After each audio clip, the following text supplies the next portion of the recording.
electing in office right now, I mean, half the house you ask what their philosophy is. I mean, I'm so sure you'll be worried about the philosophy. So there are those, which is true, who come to office to make money. And, you know, there's not much you can do with someone who really, you know, if someone is greedy, just the same way you have greedy accountants, the same way you have greedy lawyers, so you also have greedy politicians. And if at all is a politician who is greedy and has no philosophy, then you have a problem. As to whether people have been paid, maybe some have been paid. I mean, you know, of course, you've seen what used to happen in the Moi era. Politicians now trooping State House, you know, going in delegations in the manner of demanding for development. Something that is very fairly laughable because, you know, we have a devolved system of governance.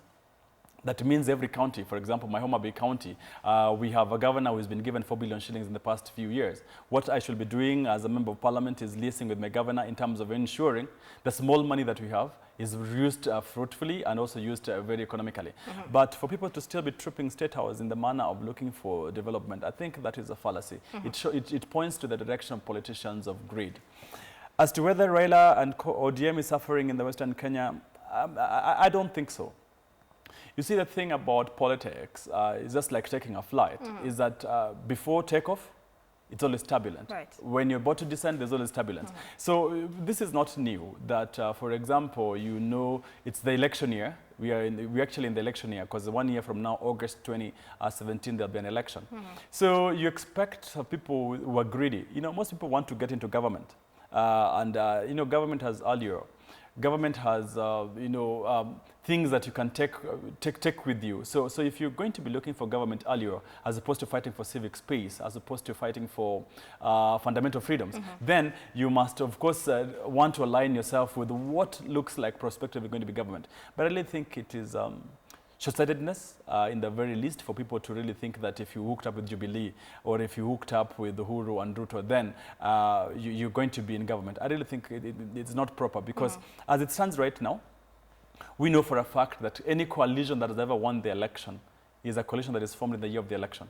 If you look at the history of Kenya and multi-party politics, it is not for sure that Jubilee is going to stay as it is. It is not for sure that CORD is going to stay as it is. There'll be new formations, there'll be new realignments, there'll be new people coming in on board. So until we are 1 month to the election date, you cannot be so sure who's going to be president. But so far, I really think in terms of popularity, in terms of popular vote, I think CORD and ODM is really up there. Really? All right. Now, speaking of realignment and, you know, shifts in the political scene, now we have Budalangi Member of Parliament, Ababu Namwamba, rallying Western residents, Kisii residents, to rally behind one candidate, a presidential candidate that will run against Raila and the President Uhuru Kenyatta. And he's now trying to get, you know, Mudavadi on board. He's trying to get Wetangula on board, you know, just because of the CORD wrangles, you know, that are going on. All the three CORD core principals want the presidential ticket.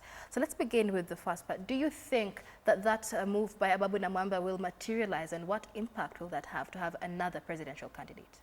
Let's say this. I said earlier that elections are never won on election day.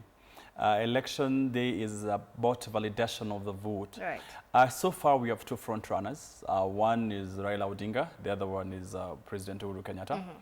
I really think it will take something very miraculous to get a third candidate that would really, really have the stature.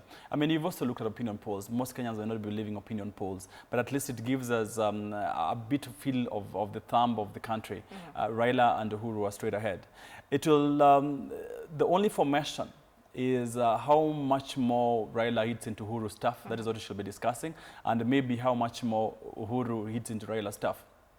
Whether Uhuru can get the vote that is predominantly coast, western, Nyanza, parts of the northern Kenya, I really doubt, because they're long-standing historical issues. You know, vote is not just about money. It's not just about buying the politician. You can buy all the politicians that you want. Look at the trend that was there in 2007. William Ruto was not with Raila. But he was himself a supreme amongst the Kalenjin. But the Kalenjin voter forced William Ruto to go with Raila. So it is not about getting key people to come with you. That is when you get the vote.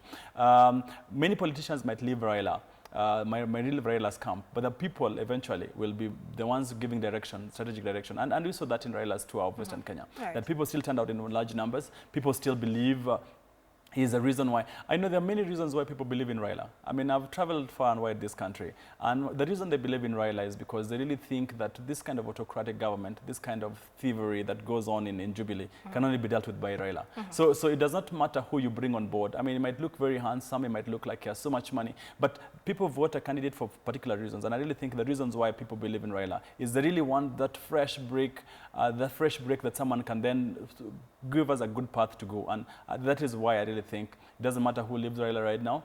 It only matters how Raila and CORD and those of us in ODM steer the ship, being steady, knowing that sometimes it's going to get turbulent, knowing that sometimes we'll lose a couple of friends, which is sad, but we'll steady the ship, and I think by the time the next election is called, those of us who stay in ODM, those of us who remain in CORD will be able to see a Raila presidency. All right. Now, speaking of that, do you think that by the time the election is coming, we'll still have an opposition coalition?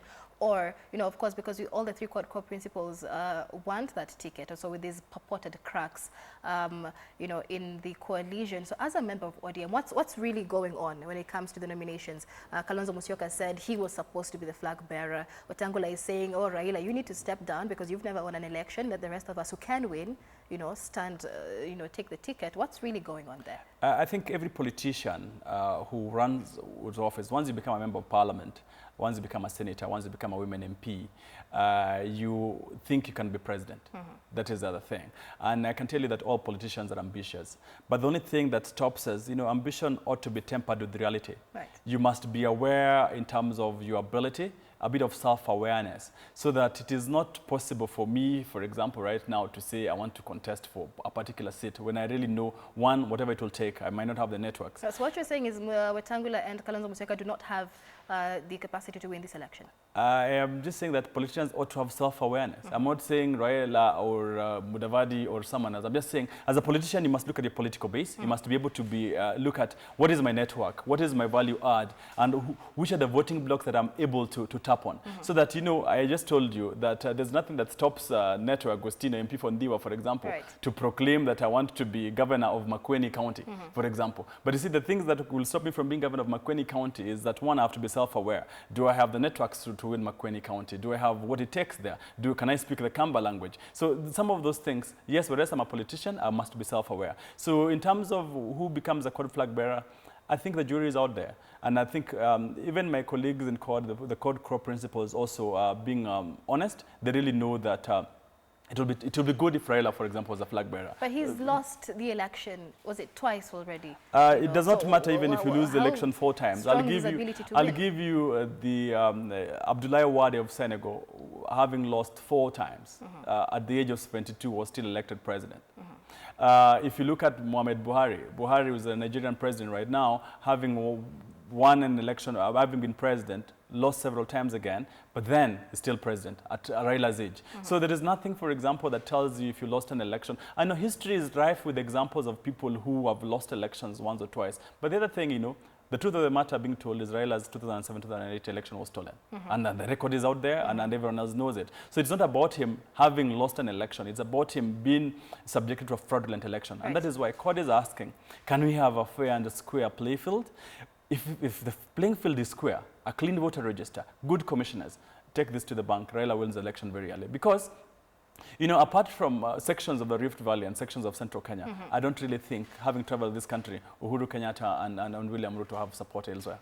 Yeah, so get it from us. If they agree to what CORD is requesting, give us a clean voter register, give us a clean IEBC, set the election time in good time, let's count the vote, let's sit and watch, and for sure, as the sun rises, Raila will be president. Right, so basically, if Jubilee does not agree to that first register, it's another war that we're looking at.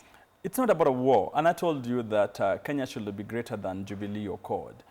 Because, you know, when the country burns, Uhuru Kenyatta, I'm sure, will be sitting somewhere in Los Angeles watching videos. And Neto will be sitting somewhere in Ndiwa eating porridge. But the Kenyan will be burning as the average Kenyan who is suffering for no reason at all. The people, you know, the reason why people fight for political office, or the reason why, for example, the voter in Ndiwa would want to really me to get into office, is because depending on who is the leader creates what we call life chances. the member of parliament or the president gives you life chances. So every Kenyan, the poverty, the inequality in this particular country, the inequality that we've watched for a long time, will be one that propels and perpetuates Kenyans into fighting for their own being in political office. So I really think that let us give Kenyans clear electoral reforms. And one electoral reform that will be ensuring that the winner doesn't take it all. You know, I think the construct of the constitution also needs to be blamed at this level. And that is why I am hoping that my friend James Orengo helps steer and give direction, because the sort of electoral reforms I am hoping that comes out of his committee will not just be about IBC going home. I'll also be looking at, you know, maybe proposals with regard to a change in the electoral system, which will be Kenya. I think a presidential system of government does not work for Kenya, because we really need to show every tribe that, you know, an El Molo or Rendile should be able to rise to the top of this country. Right. You cannot do that with the presidential system of government. The other thing I'm also looking forward towards his electoral reform out of the outcome would be maybe Kenya just needs to have a proportional representation sort of governance system. You know, because the winner takes it all, where, for example, Raila has had 5 million votes, allegedly, versus Uhuru Kenyatta's 5.8 million votes. Those 5 million votes honestly need to count for something. You cannot have 5 million voters who vote for you to become president, and then the leader, because of a constitutional structure, is now not even a leader of opposition, not even a prime minister. Those votes need to count for something. And that is why I think Kenya needs to be looking at his election reform. The election reform should look at the presidential system of government. Maybe parliamentary was better. The voting pattern, so that the winner does not take it all. The first past the post is a mess. And I think very few countries do it, especially a country that is multi-ethnic like Kenya. So those are the sort of things that I'm looking for to see in the electoral reforms, not just IBC. IBC going home is one of those little things that, of course, they're going home. And I have always said this in different stations that Jubilee ought to be honest with us. They cannot just be requesting for mistakes on the part of IEBC. You know, they sent away commissioners of Ethics and Anti-Corruption Commission without due process. So if Ethics and Anti-Corruption Commissioners were sent away without due process, I mean, there was no, the tribunal was set up, but they were forced out of office even before the tribunal could listen to them. And now you remember the chairman they brought into office to cover up for things.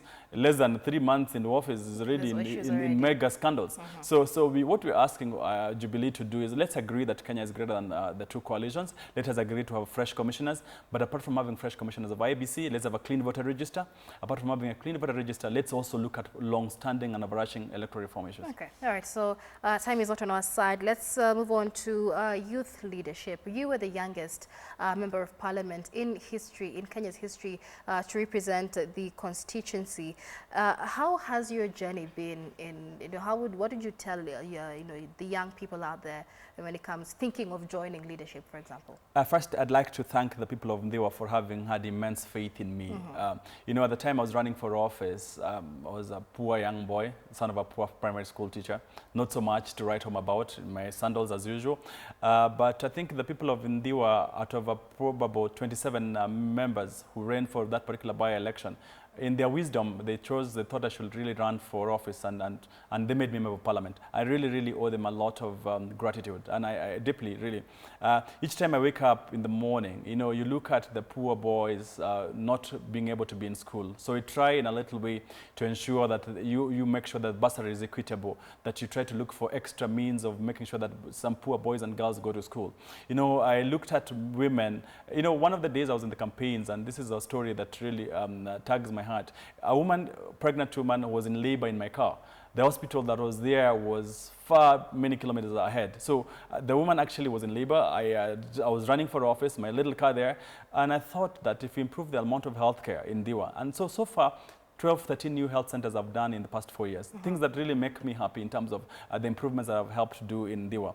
The road infrastructure there had literally collapsed. If you looked around, there was not proper access. There were communities that were cut off by bridges. There were water bodies. And to that extent, we've tried a little bit.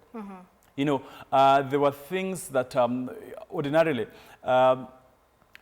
electrification of issues, water points, you know, women who walked several kilometers to get water points. And, you know, right now, 3 or 5 water points we've gone to, women are so excited that you can actually vote and then sit at home and get water. Some of those things really make me happy. You know, we've improved maternity care for the mothers there. We've improved school basic infrastructure. When we inherited the constituency, about 120 of the schools were in bad shape. You know, mud thatches with the walls falling off. You'd have a classroom where you could see the entire school, class 1 to class 8, you know, because there were no walls in between in the classes. We've tried a little bit. The journey is not yet there. We've not yet arrived where we're supposed to go. It's still delicate. It's still too expensive, but I think we've made several strides. Young people always want to run for office. It is not easy, yet it is not also very hard. You know, the thing, one is just believing in yourself. I think once when I was running for office at that point, I just had one car, and one of the people told me I'll be so broke with the entire campaign that, you won't even believe yourself. But the people they were believed in us. Some of them actually volunteered. I think my first party agents, I didn't pay them. Right. The people who just volunteered, and we paid them long after the election because they believed in a cause. They were not very happy with the leadership that they had for the past many years. So I really think they wanted something clean, and I thought we'd give them that hope. And you brought that as a young person. Was that? You brought that change as a young person. I think we did, and I'm believing that we still do. I mean, right now, I move across the constituency and I see the amount of change we have done. There is still a lot to achieve. I mean, in the next 5 years, of course, I'm going to run for office, and I'm sure they're going to vote for me again. I have absolutely no worries at all.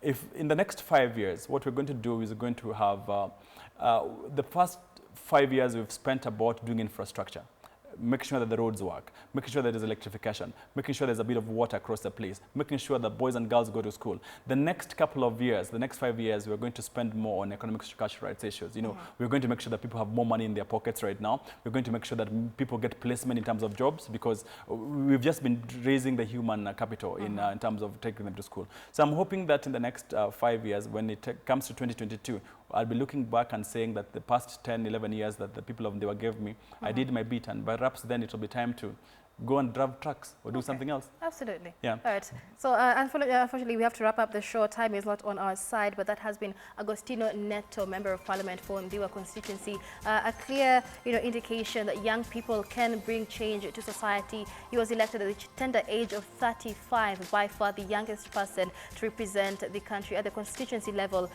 in the constitution. I mean, since independence. You've been watching the Weekend Express. Thank you so much for staying with us. My name is Michelle Ngele. Do have a wonderful day.